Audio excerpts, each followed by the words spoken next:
So ever since I first heard Rob Kelly and the Irredeemable Shag's Fire and Water podcast, I wanted to do one of my own. But I didn't have the equipment, I didn't have the technical know-how, I didn't have the stones, so it sat for a long time. I had done a series of blog posts for my webpage, DC Bloodlines, called Comic Reader Resume, where I found a flashpoint that I acknowledged as the beginning of my collecting comics, and the intent was to go month by month chronicling what books I bought and talking about those books. The blog posts ran for a little while. I eventually converted those to a series of YouTube videos. Very static, sad, pathetic things. Again, I didn't have the equipment for it, and it didn't last very long. I finally, not that long ago, repurposed the audio from those videos into a couple of podcasts with the intent of continuing from that point. All of those efforts are currently moribund. I keep meaning to get back to the podcast. I think it'll be fun and easy. I need to have a podcast where I'm just completely lazy and don't edit very much, and that would probably be the best possible one. But there's always something more important to work on, like, I don't know, the Wonder Woman podcast. But this particular episode of the show, you can treat as a super duper advanced preview of the Comic Reader Resume for July 1993. And I bring this up because this is a key moment in my long-term fandom. I had grown up a Marvel kid for the most part. I'd bought DC books, but really I'd focused on Marvel for most of the 80s. And so I was still collecting a few titles from them, but it was really out of inertia rather than actual enjoyment of the books. I'd been buying the Avengers series during a story arc called The Gatherers, where like about every 3 months they were doing embossed foil covers for, I believe, the book's 30th anniversary. I enjoyed the art for a while. It didn't really hold my interest though, and I was just about ready to drop that. I'd also started buying Daredevil again for the Fall from Grace arc, which was a big event because they gave Daredevil a new costume. They were trying to draw him in more of a Frank Miller style. Wanted hope that it would be a return to form for the character, but I was hating the story arc and would drop that book at the end of it. I was still buying several X-Men titles, Uncanny, X-Factor, X-Men Classic, but pretty much all of those would be canceled by me before the year's end. Of all things, considering that I hated Hulk comics when I was a kid, but somehow, thanks to Peter David, that was the stalwart Marvel title for me. When I dropped everything else, I still picked up Incredible Hulk, including that month. And in the last ditch to stay with Marvel, I also tried several of their wannabe Vertigo books. Clive Barker had launched a mini line with a preview comic called Razorline the First Cut. I bought that. The Marvel UK branch had tried to do their own Vertigo with a subline called Frontier, and I bought 2 of those titles, Children of the Voyager and Morrigan Goth Immortalis #1. Neither one took. So having been so devoted to Marvel and finding that I was really at the end of the road with that company, I was casting about for a new home. As much as I advocate for buying the book, buying the talent, supporting what's good, there's always a sense, especially for people that are mainstream comic fans, to have a home base, to have a company or a line of titles that you collect all of, that you devote yourself to, and then you can always have satellites around that. And I had attempted to do that with Image titles, since I'd been a fan of so many of the Image artists while they were at Marvel, only to find that I did not enjoy their books when they didn't have professional writers writing them. And so the only Image book I was still buying was Trencher out of my devotion to Keith Giffen. I also tried the Ultraverse line. It never appealed to me very much. That particular month I bought Mantra #1. I'd also tried Valiant, which was a big publisher in the day. People were really pimping that. The only book that grabbed me was Shadow Man, so I was collecting that at the time. I'd also bought Deathmate Yellow because Shadow Man was in it. I think I might have tried Secret Weapons because I was suckered by a gimmick that they had. And again, out of my attempt to be a Valiant reader, I bought a book called Valiant Reader, which basically gave a history of the company up to that point. I was finally venturing into true independent comics. I had just started picking up Peter Baggy's Hate. Issue number 13 came out that month, and that was a book that I really enjoyed in that time period. I ended up collecting the rest of that series. I also gave Dark Horse a try. I bought all of their Comics Greatest World books. In particular, this month they were releasing Arcadia, which was their wannabe Gotham, featured characters like X and Ghost. I also tried Aliens Predator, The Deadliest of the Species #1 because it was written by Chris Claremont. It was okay, but I didn't stick with it. I was finding more and more I was gravitating toward DC, was trying their actual Vertigo titles, not just Marvel's wannabes. Black Orchid #1 I picked up that month. It was okay. Sandman I'd been buying for a while and continued that month. And also there was an anthology book called Vertigo Jam, which may have led me to, in the very near future, start picking up John Constantine Hellblazer. But in their superhero universe, I picked up Batman Legend of the Dark Knight #50. There was an anniversary issue. It had a foil embossed cover that was drawn by Brian Bolland, featuring the Joker and telling the story of the first meeting between Batman and the Joker, version 17.6 or something like that. I was just about done with a series called Chain Gang War. I'd given it a few issues, but it hadn't really done it for me. I was buying buying all the Titans books, which included Deathstroke the Terminator, New Titans, Teen Titans, and I'd even picked up Showcase 93 because Deathstroke was in it. I was in the midst of giving The Flash a try, in particular because of some Nightwing guest appearances, so I grabbed Flash 80 through 81 that month. I was buying all the Bloodlines annuals, which included Green Arrow Annual number 6, Legion of Superheroes Annual number 4, Robin Annual number 2. I bought the first issue of the new Hawkman series, and I was committed to the two big events that DC had going at that point in time, Reign of the Supermen and Nightfall. Of course, Superman was apparently dead at that point and had been replaced by 4 other heroes who seemed like they were going to try to take over his mantle. And then the Batman titles were running a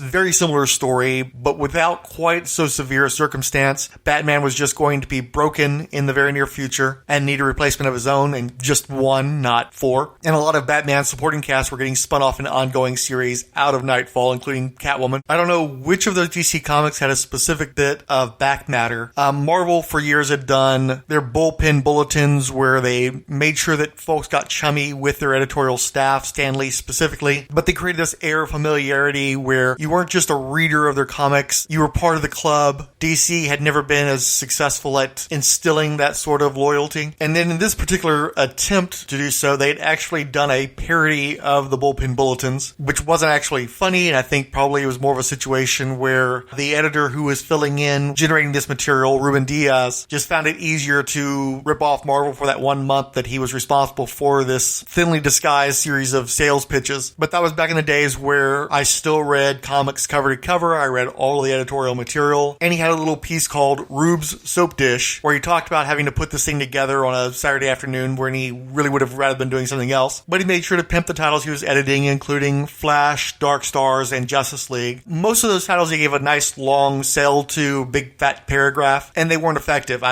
Nothing he was telling me about those titles did much for me. But at the very end of the column, he just had this light notation. I also want to say, don't you dare miss the year-end issues of Wonder Woman. A big surprise awaits the Amazon Princess going into 94. Well, that's it. Out of here. And then he had a wing ding of a peace sign. I did mention this was 1993, right? Anyhow, because the mention was so basic, it was actually more tantalizing to me than the hard sell. With everything that had been happening with Batman and Superman, and recognizing that Wonder Woman was the next big icon on the line, it made me think that maybe that was the real hint, especially because DC had this tendency, they didn't hard sell you when they really had something going on. They released the Sword of Azrael miniseries without letting anybody know that Azrael was going to be taking Batman's place. They also had done a special called Vengeance of Bane without letting anybody know this was going to be the individual that would break the Batman. There were all sorts of rumors floating around that Doomsday had been created by Brainiac and released to Earth at the end of a crossover called Panic in the Sky. So it seemed like when DC was hard selling you something, it's because they knew they needed to put that push behind it because it really wasn't worth it. Where when they had something, they'd slide it under the door. They wouldn't let you know what they had, and then Wizard Magazine would throw that book up on their top 10 hot books. They'd be selling for $40, $80. DC knew how to play the long game and really give speculators their money's worth as long as they paid attention, as long as they had just the right book to take advantage. So while I wasn't a speculator, I liked the idea of getting in on the ground floor of one of these big events for a change. And the fact is, I still had affection for Wonder Woman. I watched the TV show. I tried to read the series a number of times. There was never a point when I did not like Wonder Woman, when I did not respect Wonder Woman. I just had never been a faithful reader of hers. I never felt like I had gotten a book that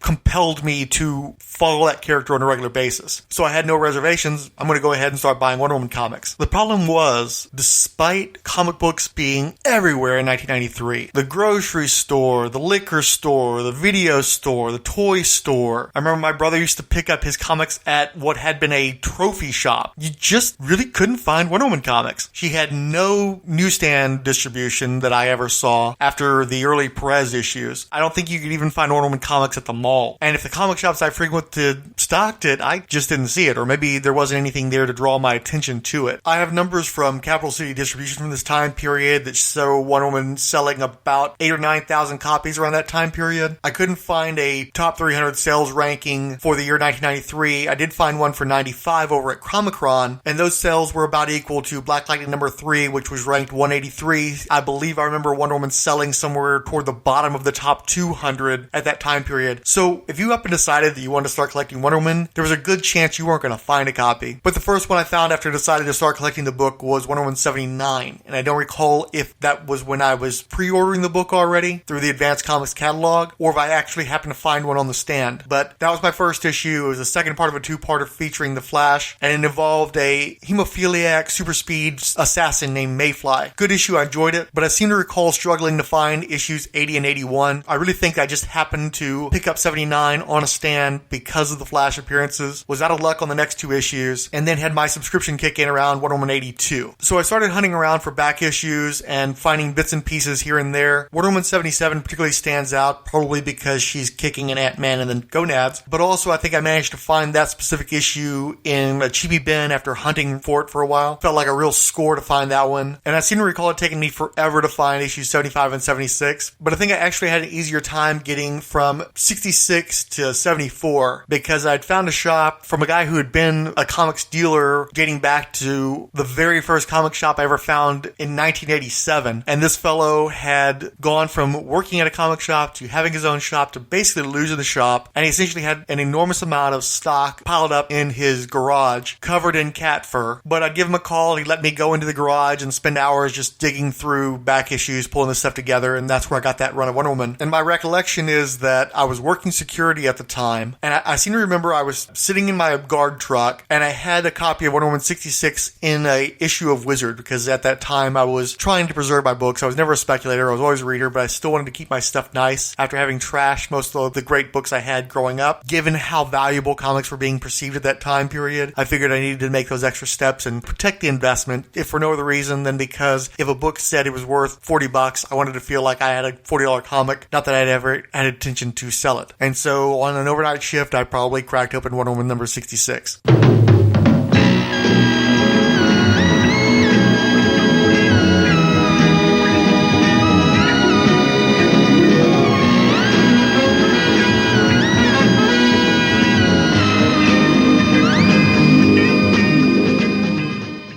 To be brave, to be human even, requires occasionally that we make a sudden deadly leap into the arms of God. Martin James, biographer of the Durlan philosopher Tater. Wonder Woman number 66 opens with a rocket into space. Across 2 pages of largely silent panels, we see a spacecraft enter Earth orbit 18 months ago, and then 1 week ago an equipment failure renders it silent. Cut to the city of Boston. Wonder Woman is having her hair done in a salon and having it complimented. She notes that as a girl she hated her long hair, and that during Warriors training she would have to tie it back because it snagged on everything. Her agent stylist wondered aloud how it works to be a soldier for peace, and Diana explained that it was her mother's dream to struggle for a world without violence, but there's no greater pleasure than righteous battle. The stylist asked what would happen if the Amazons went up against some really tough monsters, some menace that they couldn't defeat, and Wonder Woman simply said, then we would laugh. The stylist thought that was way cool. The women are approached by a very stylishly dressed strawberry blonde wearing large sunglasses. This was Mercedes Foster, social secretary for Thomas Asquith Randolph. Diana thought the name was strangely familiar, perhaps alluding to her meeting with the character in her recent annual, although clearly the events of that annual had been lost to her, following her possession by Eclipso. The stylist was very familiar with Asquith Randolph,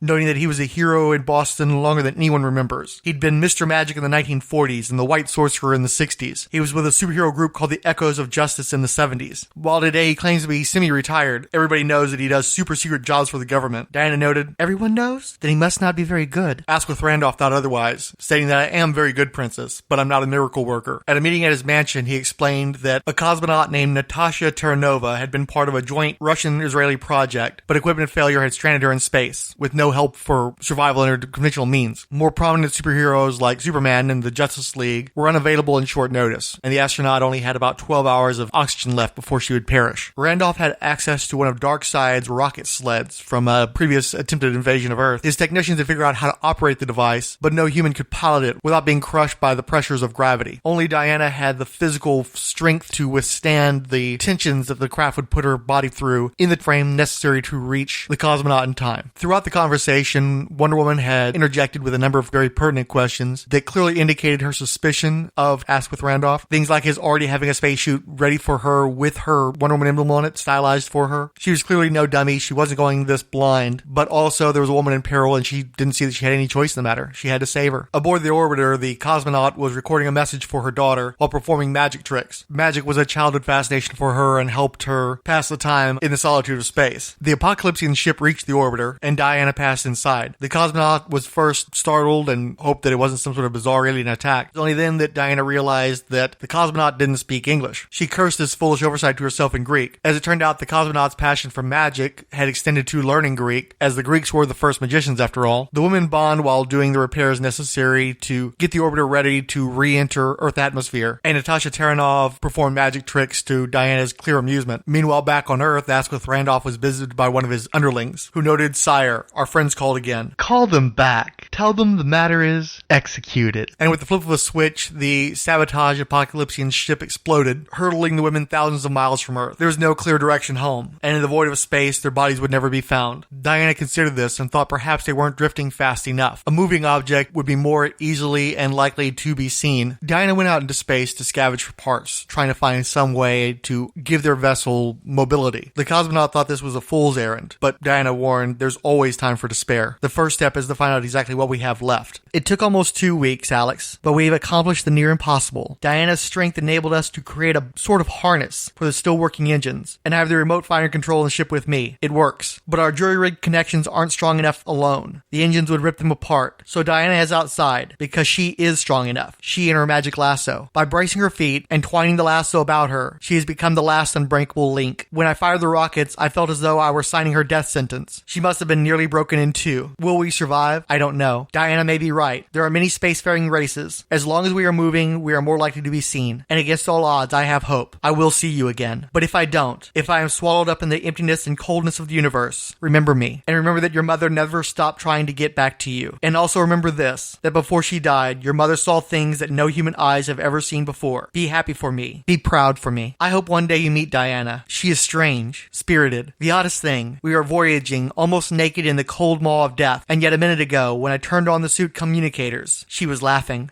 A Sudden Deadly Leap, A Tale of Wonder Woman, brought to you by William Messner Loebs, Paris Cullens, and Robert Campanella. Although my life be a nightmare in a prison barren, rocky, and cold, and death and despair my only companions, when I think of thou, I am strong. First scrawled in a prison cell after the Peshti Rebellion. Weeks lost in space, without any signs of additional life. Diana and Tasha beat back despair with stories of their families, magic tricks, blowing up spent fuel casings to hopefully attract attention, and oddly exercise, even though I'm not sure how that works when Wonder Woman's on board. Eventually, an enormous alien ship arrives. The aliens connect knockout gas to the oxygen supply. Despite struggling against unconsciousness, Wonder Woman tries to fight off their assailants. Her resistance is silenced when she's shot in the face with an alien rifle. Diana wakes up dressed in rags, grotesque bruises circling her left eye. Tasha feeds her some form of lizard slop. They've arrived in hell, an acrid desert prison camp populated mostly by women, aside from the lumbering, purple-skinned male guards, forced into work to no clear end. Diana decides to bide her time. Hours pass. She runs afoul of a Kundian fellow prisoner, and they fight. Later, the Kun tries to prevent Diana from eating. Diana knows that if she lets this happen now, it will just continue until she starves. The pair spar before they're both broken up by guards. Before long, Tasha's already feeling like she's at the breaking point, wondering if they weren't better off lost in space. Diana insisted that they would have run out of air and food by now. So long as they can breathe, they can rest and heal and plan. And when the time comes, we're surrounded by the raw stuff of revolution, and these slave masters, whoever they are, have already made one mistake. They let me live.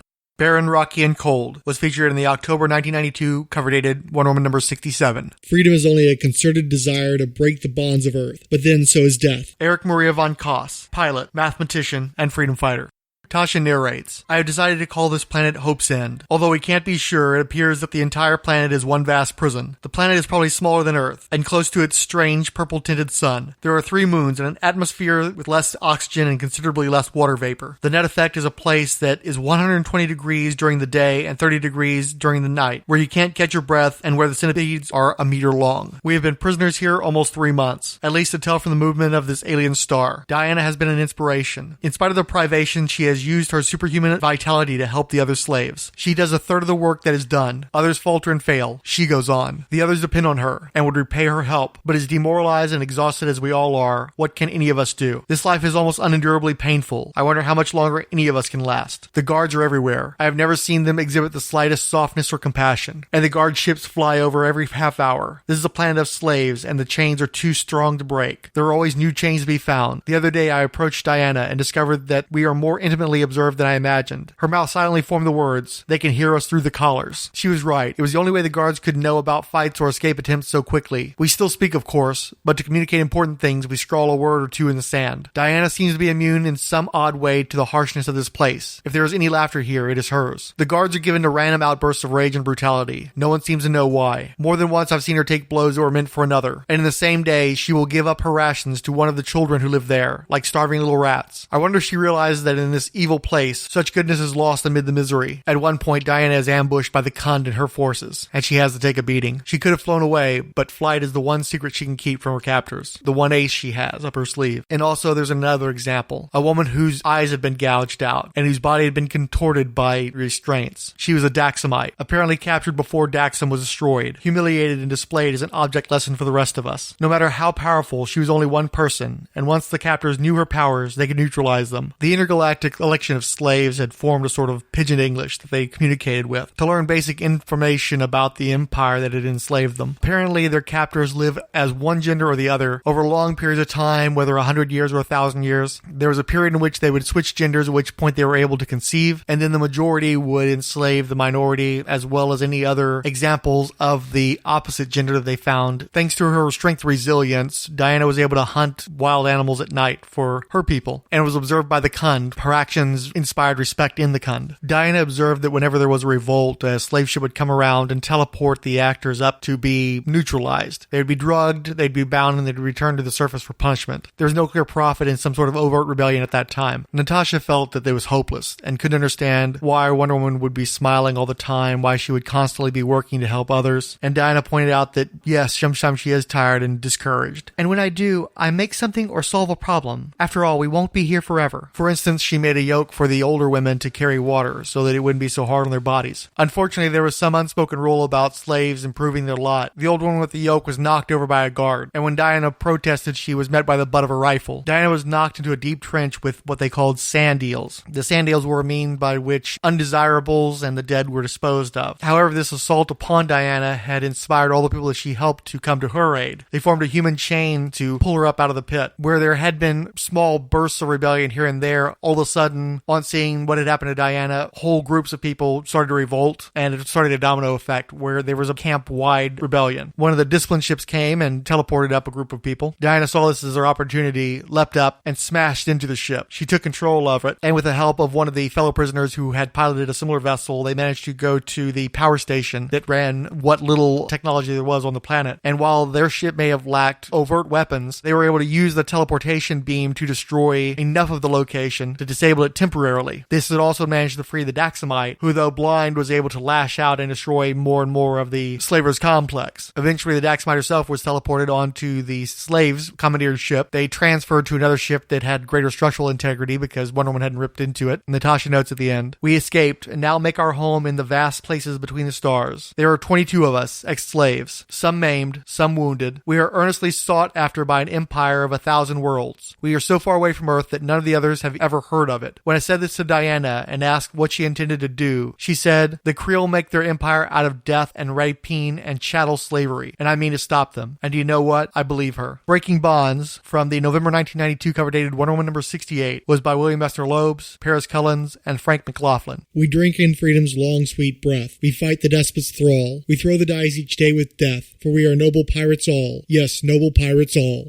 Across a span of about 6 months, Diana led her band of new intergalactic Amazons in a war against the Sang-Ti Empire. They used tricks and traps and assaults to rob and rout and to antagonize the Empire. Particularly unpleasant captains of the vessels they overtook were subjected to having a Wonder Woman symbol tattooed onto their forehead. Said symbol became an icon of revolutionary thought, and things had gone well for the pirates, so much so that many of them thought that maybe they should just stop. They had enough money, they'd done enough damage, maybe it was time to stop pushing their luck dock and retire. Tasha was certainly itching to go back home to return to her daughter. Diana couldn't do that, though. There are hundreds of women dying on prison planets across the galaxy, just like the one we escaped from. Nothing is more important than stopping this slavery. Nothing. Those who are combat ready she taught the old ways. They may have laser rifles, but the patience and precision of learning archery could also serve them well in the life they would lead after the rebellion was over with. Those who could not fight were taught ways to contribute to the rebellion through alternate methods, like technology. One group managed to produce a hologram that would prove useful later on. Attempts were made at reproducing Diana's lasso of truth. Those were far less successful. Obviously, she missed it as that equipment was still held somewhere within the Empire. A bionic eye was created to give to the Daxamite. However, she was extraordinarily powerful and believed to be quite mad, so actually getting the eye into her skull was going to be a bit tricky. This was someone who was powerful enough that on an instinctual move could have snapped Diana's back, and in fact, upon that attempt, she very nearly did. Ultimately, though, both Diana and the Daxamite prevailed, stronger than they had been before this encounter. Diana had also run afoul of the Kun female again, so she had to worry about threats both without and within her group. The issue ended with authorities being alarmed at an enormous holographic projection of Diana's head, promising, "To the coward who calls himself Emperor of the Sangti, release all the slaves you hold or be destroyed. I will come into your Viper's court and brand you with my signet of freedom. I am Diana of the Free Sisterhood." Noble Pirates All, from the December 1992 cover dated Wonder Woman number 69, A Tale of High Space Adventure by William Messner Loebs, Paris Cullens, and Robert Campanella, with ink assists from Andy Parks and Aaron McClellan. Once I was your slave, and knelt in chains for your favor, but now I have returned, and I have molded my chains into an executioner's sword. Nal Lapp, derelict revolutionist and poet. For weeks, whenever the prison planets of the Sangti hang in blighted silence, a single face has appeared over the wretched hordes of prisoners, who have been ripped from 1,000 races and cultures. It is the face of a pirate, who has pillaged and fought the slave trade, nearly halting the centuries-long practice of female enslavement the Sangti perpetuate. And whenever this image appears, hope is reborn. The attacks on the spaceports have gotten bolder. Slave-related business is down nearly 17%. The Emperor consulted with his minions about what to do about the revolutionaries. Suddenly in the throne room, Wonder Woman appeared and threatened these men. One threw a blade at her and it passed through. Turns out she was merely a hologram. Wonder Woman's pirates got a good laugh out of that. Wonder Woman questioned one of the Emperor's men, the one the Kun named Ectorba had tortured. She learned little of value from this man, except for the insistence that the Emperor had a terrible secret that he would not reveal. Wonder Woman had her people investigate that. Diana's major domo was a dominator named Secret. She took her aside to ask her about the mutiny that she'd secretly been planning with the Kun. "I want to know why. On the island where I was born, we would rather die than betray a sister. Yet a dominator will betray another dominator easily." "You say betrayal as though it were a bad thing, Captain. Would you not consistently test a rope you had to climb? If a leader cannot survive treason, that leader has no right to rule. Thus, betrayal is the highest tribute. The only dominators seem to understand this." "I see. And yet I can't stand much more for this testing. Within the next few hours we will either live or die, liberate all the slaves, or be thrown back into the darkness of slavery ourselves. Can you give me 2 days worth of my kind of loyalty? After that I'll take my chances." The Emperor wanted more information on Wonder Woman, and studies her seized armor and lasso. He is soon met by Secret, who explains that she has decided to betray all of her fellow pirates, to protect herself and to gain the bounty that's been promised for the heads of the rebellion. Diana cursed Secret as she was led away, along with the Khund and other pirates.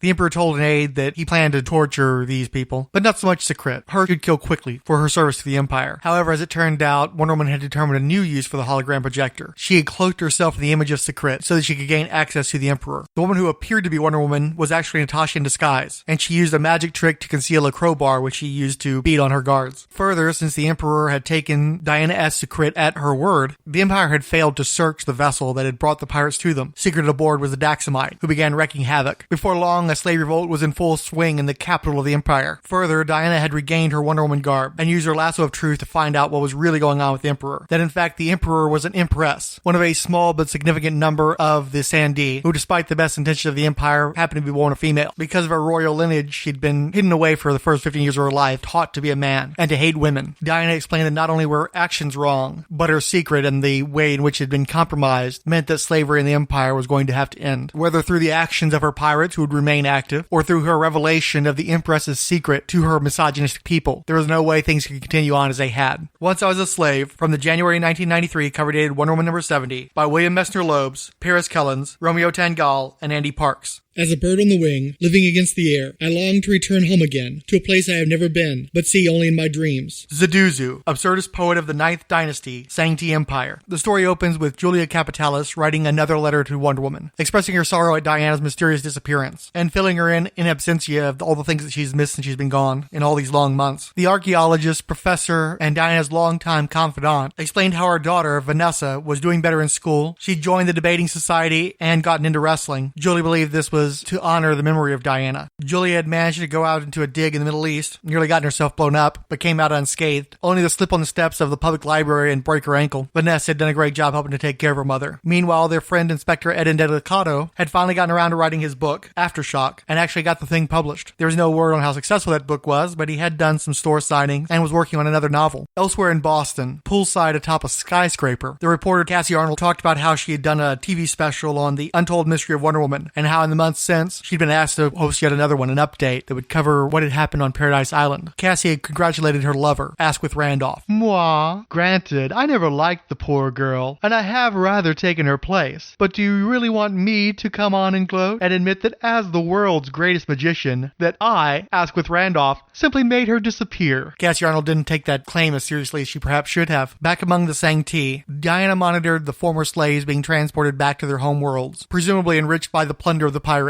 Diana was suddenly called to act against the Daxamite, who appeared to have gone crazy. While wrestling against her extraordinary power, Diana was surprised to learn that the Daxamite knew at least a little bit of English, and was just barely able to communicate that the man that she had begun to attack was one of her tormentors. Unfortunately, a peace had been brokered with the Sangti, and the expectation was that it would be full-on warfare if this man were to be killed. Diana challenged the Daxamite to a battle for the life of the Sangti officer. Tasha knew this was a bad idea, given that the Daxamites are more powerful than Kryptonians, but not only did Wonder Woman put up a good fight, the Daxamite ultimately conceded it. Tasha asked Diana if the Daxamite had allowed her to win. The battle just gave her time to think. Diana spoke with the pirate scientist Helgen, who was working on a way to teleport Diana and Natasha back to Earth, or at least a reasonable approximation based on what clues they had as to where Earth was. After the obligatory part of the conversation was over with, Helgen abruptly excused herself, and Tasha noted the coldness. They're all pulling free of me, Tasha, of my influence. Ektrabo will be captain now, and 2 captains are an embarrassment. We're the only humans most of them have ever seen, or will ever see, and tomorrow will be gone, like a dream. It must be galling to owe anything to a dream. In a way, I've already got... Diana couldn't finish the sentence, as she was called away to a large ballroom in the Sangti Empire. They were all there, all the ones who had toiled in the pit, all who had fought beside her for freedom, and those who later flocked to her banner, and they were all standing and smiling and waiting. Sacred, what? Do they wish me to speak? No,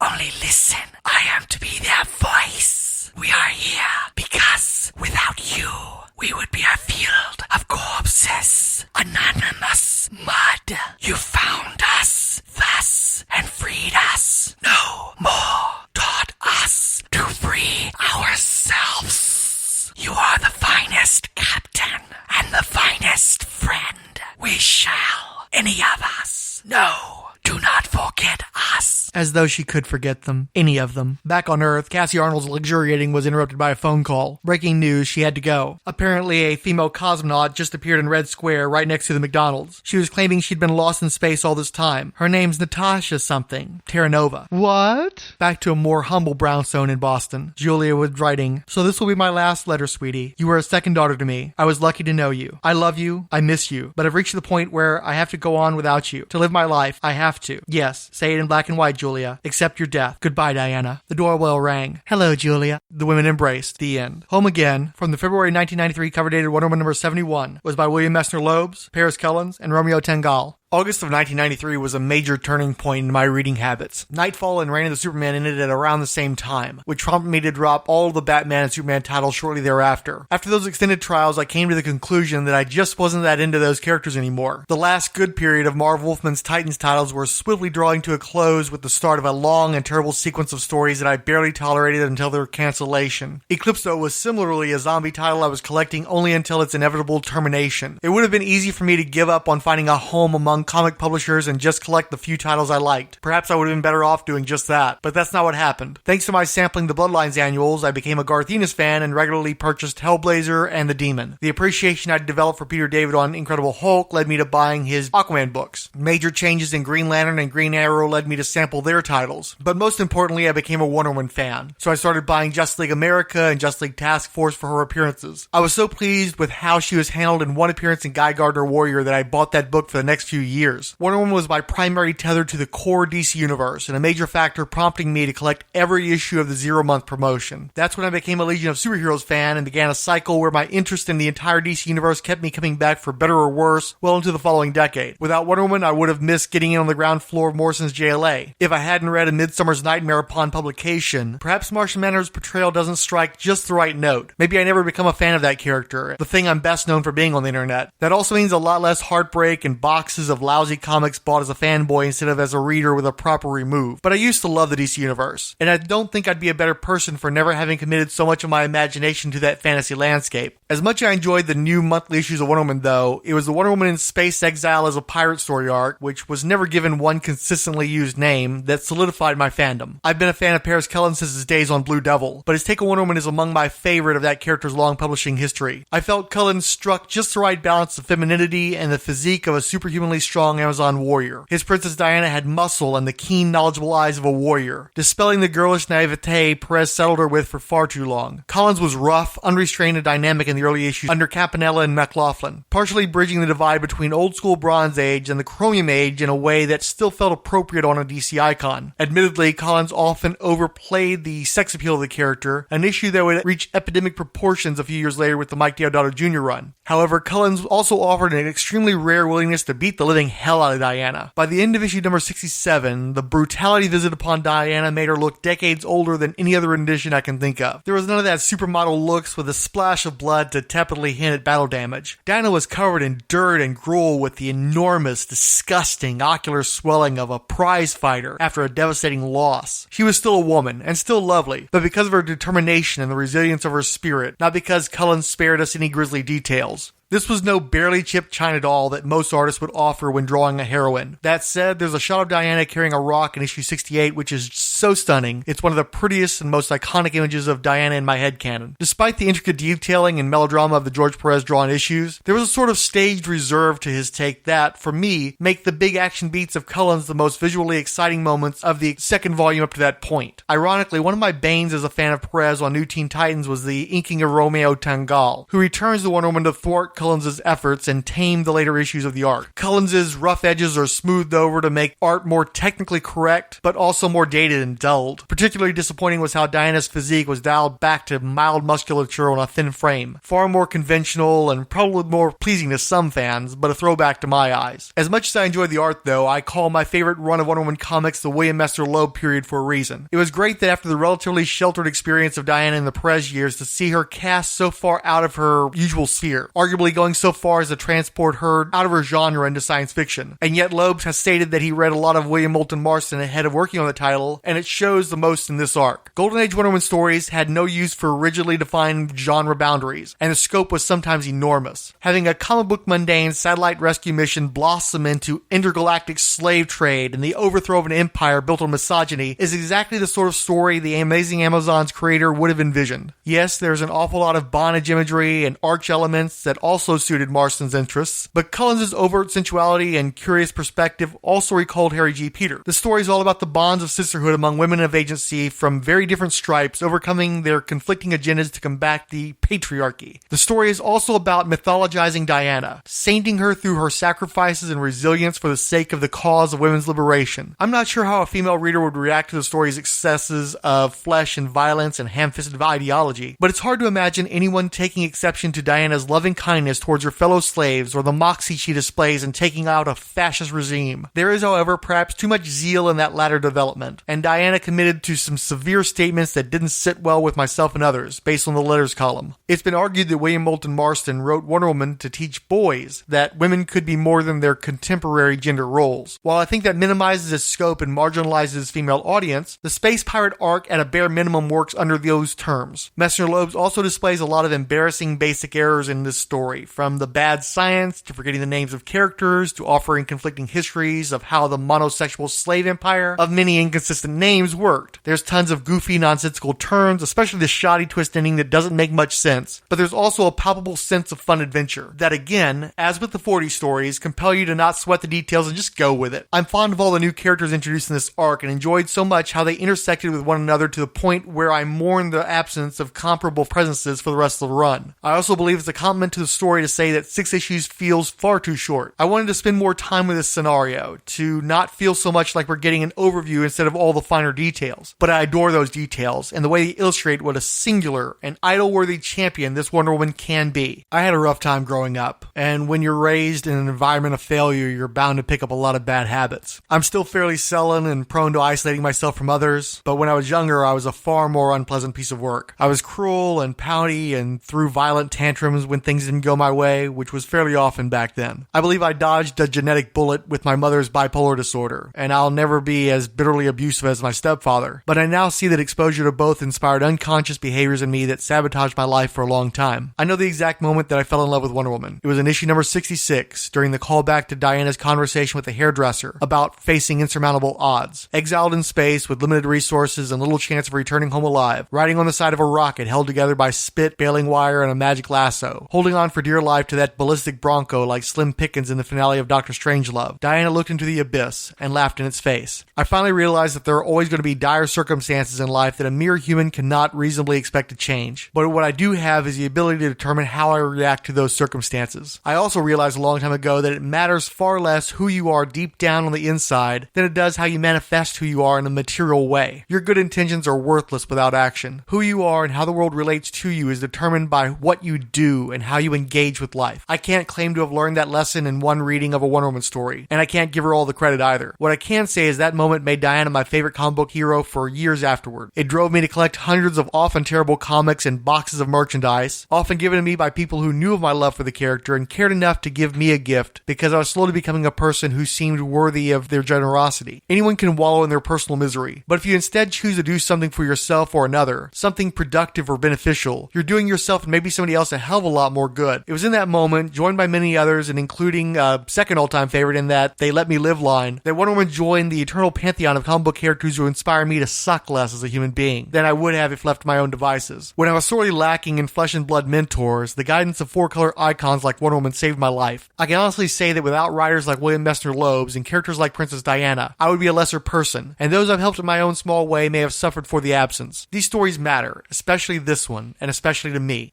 Issue number 66 was reprinted in the DC Retroactive, the 1990 special a few years ago, and the issues are available on Comixology. The story arc has never been collected.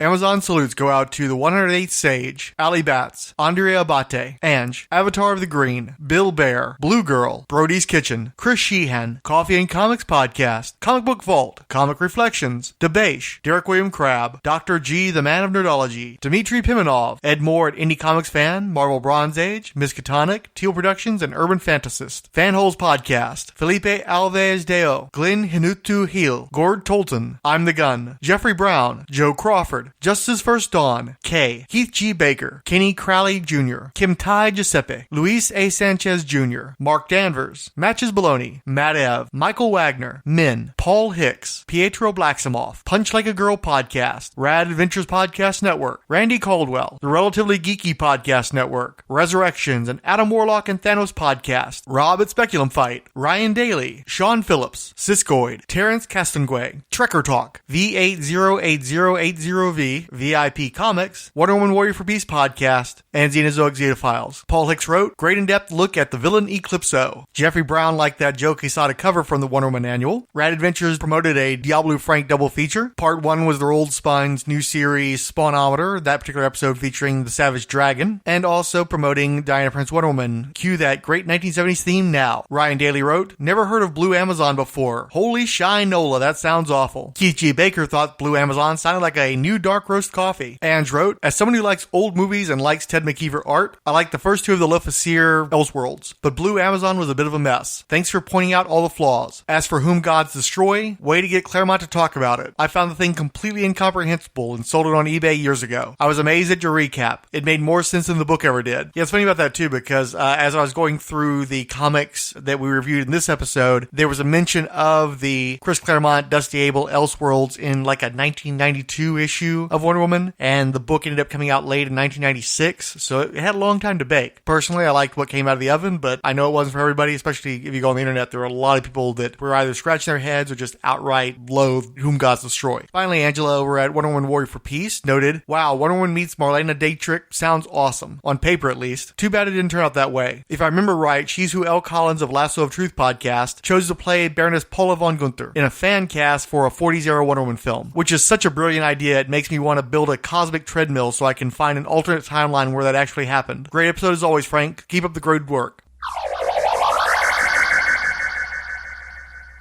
Wonder Woman is the copyright of DC Comics Entertainment. This is a non-profit fan-produced podcast. No infringement of any copyrights are intended, and where copyrighted material appears, it is believed protected under fair use. If you enjoy the show, please feel free to leave a comment on the Diana Prince is the New Wonder Woman blog, the Rolled Spine podcast blog. Write to me at emailofdiabolu@yahoo.com, featuring 2 underscores, or just hit me up on Twitter at Commander Blanks or at Rolled Spine. Thank you for listening, and have a wonderful week.